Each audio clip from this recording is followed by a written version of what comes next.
All right, we are all present. Never before have I had to sentence a 16-year-old.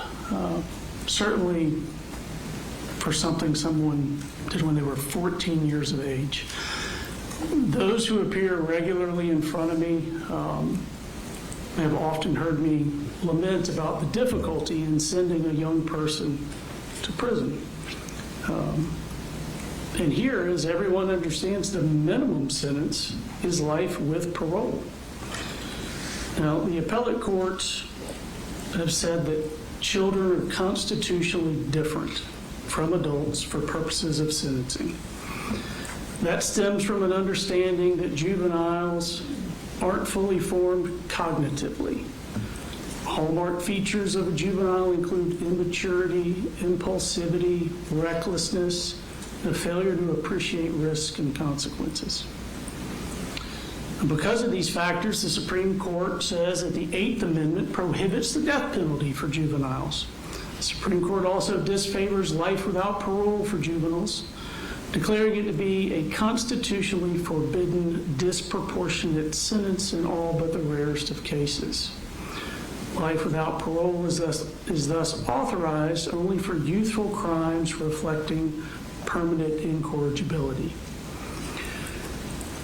Life without parole is barred for crimes that are born out of a transient immaturity of youth. Now, I recognize that with your guilty plea, you've assumed responsibility for your crimes. You have made a lengthy and public trial unnecessary. I also recognize that you were failed by each of your parents. You were failed by your extended family. To a certain extent, you've been failed by a society that can't stop propagating this misguided value in online cultures and social media, rather than making genuine interpersonal connections and relationships. But that failure does not absolve you from who you chose to idolize, worship, and become. 4 lives were stolen, 2 of them really just beginning, and it wasn't done out of fear or anger. You weren't being bullied at Apalachee. It wasn't done out of hatred. You didn't even know anyone at that school. It was done for the infamy of it. Now, your childhood instability and neglect would explain or mitigate finding yourself in one of those problematic places that Dr. Richards testified about. But planning, fantasizing about, visualizing, and executing school shooting don't put you in a problematic place. It puts you in an unredeemable moral wasteland. Your crimes do reflect permanent incorrigibility, and I will sentence you to life without parole for each of the malice murders that you committed. You understood the horror of what you were going to do. You studied the trials of those other shooters. You even critiqued the victim statements given in those cases, and yet you did this anyway. You wrote, "I want to make history. I want people to remember the pain I caused." And there you succeeded. The pain that you visited upon this community is unlikely to disappear in my lifetime. You do not seem to be tormented by what you did. You seem to relish following in the footsteps of the murderers you idolize. You aren't racked with guilt. You're proud of yourself. Less than a month after the tragedy, you weren't concerned with the horror you wrought, but rather with finding out which mass murderers they were comparing you to. A youth may fail to consider the harm his rash actions inflict before acting, but you did consider it. You studied that pain when you researched the trials of your profane idols. You contemplated that pain over and over. This wasn't transient immaturity. It was deliberate, contemplated evil. You were all too aware of the court outcome of those mass shootings because you studied and obsessed over them.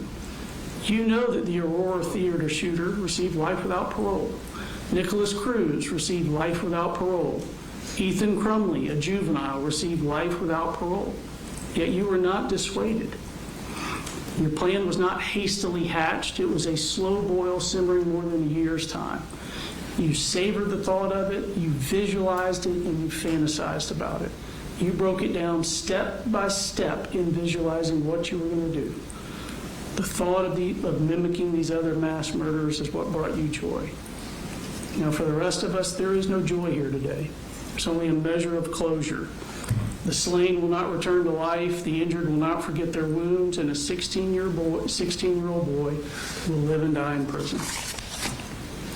You have certain post-plea appellate rights I need to inform you of. You have a right to file a notice for a discretionary appeal within 30 days of today's date.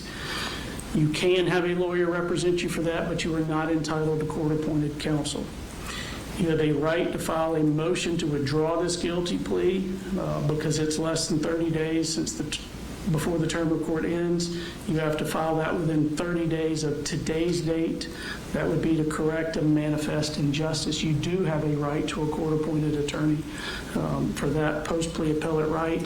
If you need a court-appointed attorney, you need to promptly apply for one so that one can be appointed to meet that 30-day deadline. You also have a right to file a petition for habeas corpus to challenge any legal errors in the proceeding, any violations of your constitutional rights. That is a civil proceeding for which you do not have the right to court-appointed counsel. Each of the malice murders will be life without parole, concurrent to one another. The felony murders and the related aggravated assaults for those all merge as a matter of law.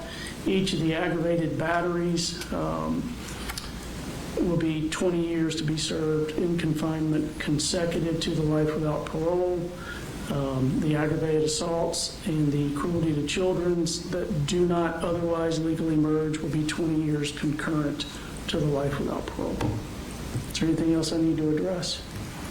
20 years on the aggravated battery consecutively concurrent with each other. Yes. All right.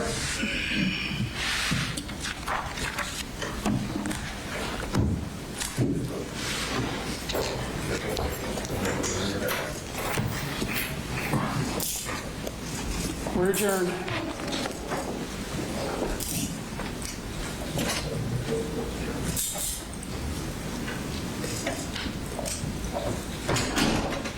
With him off the bench, that camera needs to be off.